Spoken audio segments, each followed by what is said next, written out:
Oke, assalamualaikum warahmatullahi wabarakatuh. Ya, teman-teman dari desa. Ini saya akan mengenalkan sebuah aplikasi ya yang sangat keren banget ini ya, aplikasi Sikbumdes ya. Ini untuk pelaporan keuangan Bumdes. Di sini tampilan dashboardnya ada logo ya, nama Bumdes. Lalu di sini bisa dimasukkan logo kabupaten juga. Ada nomor AHU. Nah, di sini ada kartu-kartu total aktiva, total pasiva, modal dari desa, laba rugi tahun ini, rasio lancar, rasio utang atau modal ya, pendapatan bulanan, biaya bulan ini. Lah, di sini juga ada grafik 6 bulan, ada informasi singkat, dan di sini juga ada dua grafik lagi, komposisi aset, lalu 5 sumber pendapatan teratas tahun ini. Nah, kalau unitnya nanti lebih dari 5 itu akan ya difilter ya. Yang teratas nanti akan sini ada tampil ya. Ini untuk tampilan dashboardnya aja sudah keren banget ya teman-teman. Sudah informatif banget ya. Apalagi ini menunya banyak banget ya. Menunya ini penuh ya. Ada input data. Dari input data saja ini tombolnya banyak nih. Identitas BUMDes, struktur ya, dari identitas BUMDes, struktur, lalu ada daftar akun COA, input saldo, input jurnal, input inventaris, pengaturan SHU, master pelanggan, lalu ada master anggota yang punya unit usaha simpan pinjam. Ini cocok banget ya. Master pemasok ya, lalu ada master produk, lalu ada juga manajemen stok. Nah, di sini juga ada master pengurus atau karyawan. Nah, nanti teman-teman bisa tambah, simpan. Begitu juga untuk produk, tambah, simpan. Nah, nanti pilih unitnya ya. Untuk produk itu untuk unit apa? Oke, itu untuk input data awal dan master.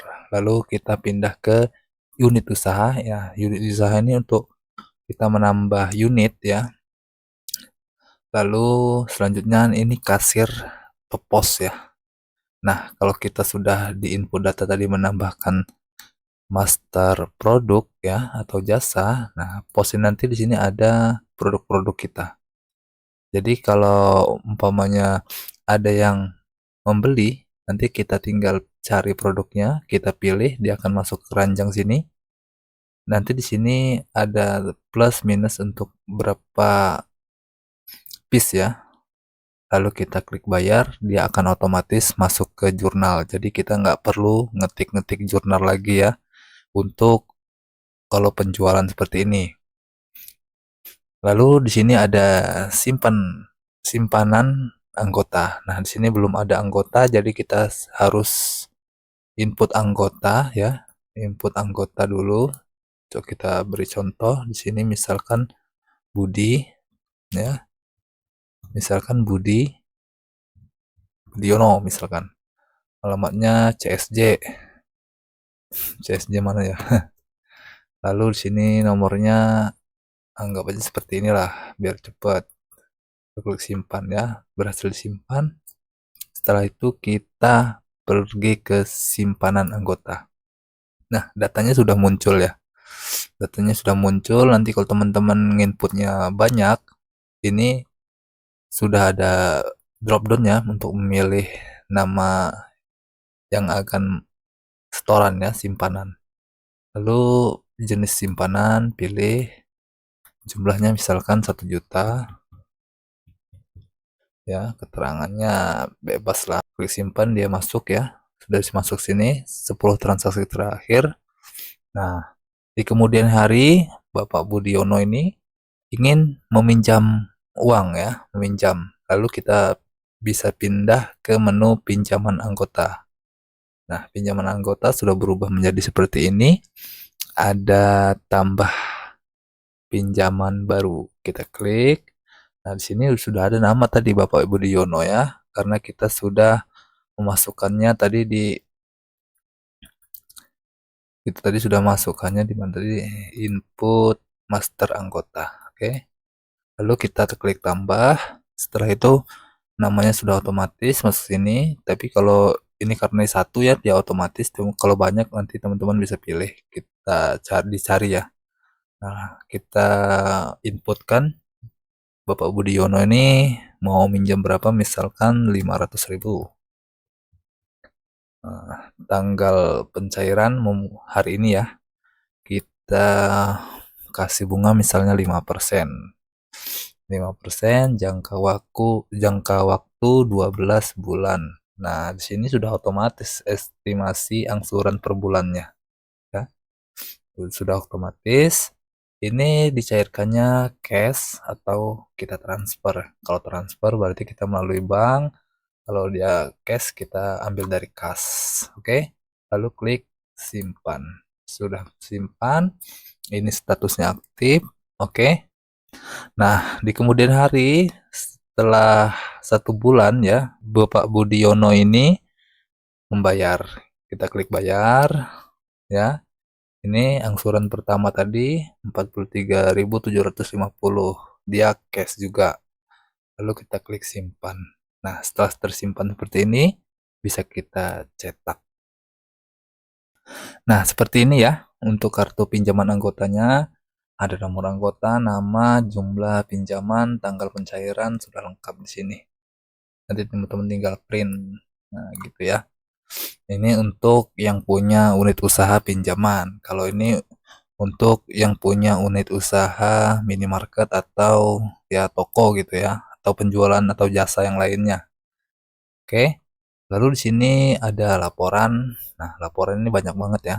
Profil, cetak kwitansi, buku kas harian, buku besar, neraca saldo, laba rugi, kinerja per unit ya, posisi keuangan, perubahan modal, arus kas, perhitungan SHU, daftar inventaris, anggaran versus realisasi, laporan stok. Nah, laporan stok nanti teman-teman pilih stoknya, produknya ya. Jadi produknya kita belum punya, jadi nggak bisa kita lihatkan ya. Lalu di sini ada proses tutup buku akhir tahun ya. Ya, proses ini akan mengunci transaksi pada tahun yang dipilih. Nah, nanti dipilih.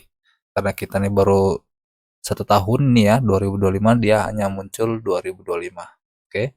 Nah, tindakan ini tidak bisa dibatalkan. Jadi, kalau benar-benar sudah mau tutup buku, baru klik proses tutup buku. Nah, di sini ada tampilan untuk filter ya. Misalkan kita ini buku kas harian, kita filter dari tanggal kemana kita tampilkan. Oh ya, untuk cetak kwitansi manual nih ada juga. Jadi teman-teman bisa cetak kwitansi ya. Jumlahnya nanti bisa, umpamanya kwitansinya dikenakan pajak, bisa dipilih pajaknya ya. Bisa dipilih salah satu atau semuanya. Seperti itu. Lalu tampilkan review dan cetak. Oke, untuk selanjutnya di sini juga ada tombol cetak dan ekspor ke Excel ya. Mantap banget. Fiturnya sudah melimpah ruah ini. Jadi buat teman-teman yang mau silakan cek di deskripsi ya untuk mengakses aplikasinya. Lalu di sini ada analisa keuangan ya.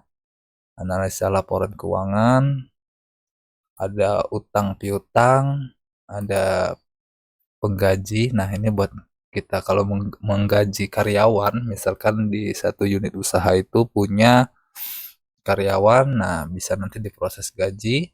Itu juga kita masuk di input data, master pengurus atau karyawan. Oke. Setelah itu penyesuaian periodik. Nah, sini ada biaya dibayar di muka, ada pendapatan diterima di muka. Lalu ada anggaran per tahun, per bulan ya. Dapat pendapatan unit usaha. Lalu ada ini sesuai dengan apa rekening ya, COA-nya ya di sini. Ya, ada pendapatan unit usaha, pendapatan bunga pinjaman, harga pokok unit usaha ya. Lalu di sini juga ada administrasi.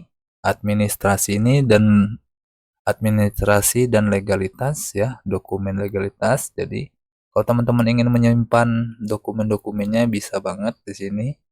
Bisa teman-teman pilih drop down-nya, ada perdes pendirian, ada ADART, SK pengurus, sertifikat badan hukum.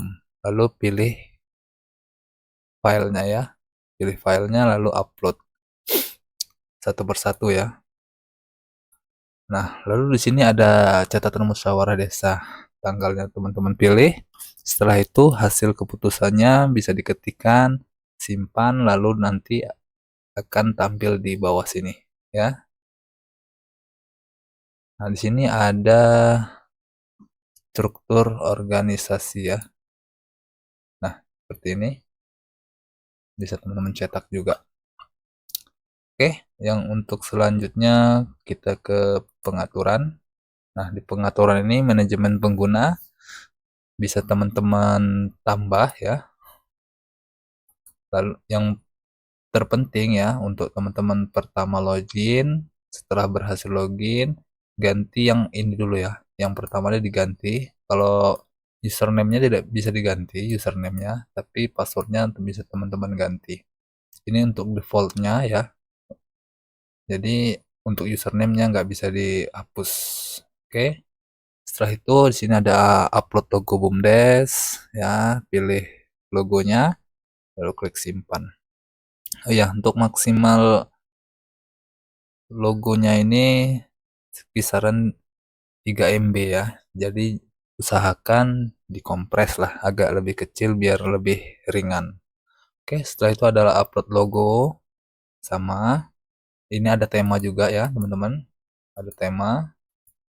Jadi bisa teman-teman sesuaikan bagaimana yang teman-teman suka ya untuk warna-warnanya. Setelah itu ada backup data ya dan restore data. Kalau teman-teman sudah backup lalu restore. Nah, di bawah ini ada pengaturan tarif pajak ya. Tarif pajak nanti disesuaikan dengan pajak-pajak ya yang berlaku saat ini. Lalu klik simpan tarif pajak. Oke, setelah itu ada bantuan. Nah, bantuan ini ya untuk teman-teman panduan menggunakan aplikasi ini. Tapi nanti kalau teman-teman berminat, panduan lengkapnya ada di dalam satu file ya. Jadi buat teman-teman yang mau silakan dicek di deskripsi untuk aplikasi SIKBUMDes. Oke. Mungkin itu saja yang dapat saya sampaikan ya untuk mengenai aplikasi SIKBUMDes ini. Nah, ini ya, laba rugi tahun ini, pendapatan bulan ini ya sudah tercantum di sini. Nah, ini 5 sumber pendapatan traffic tahun ini. Bunga pinjaman, oke. Nah, ini komposisi aset sudah terbaca juga. Oke ya. Silakan teman-teman buat yang mau langsung cek deskripsi, jangan lupa di subscribe ya, di like, comment, share. Saya akhiri, wassalamualaikum warahmatullahi wabarakatuh.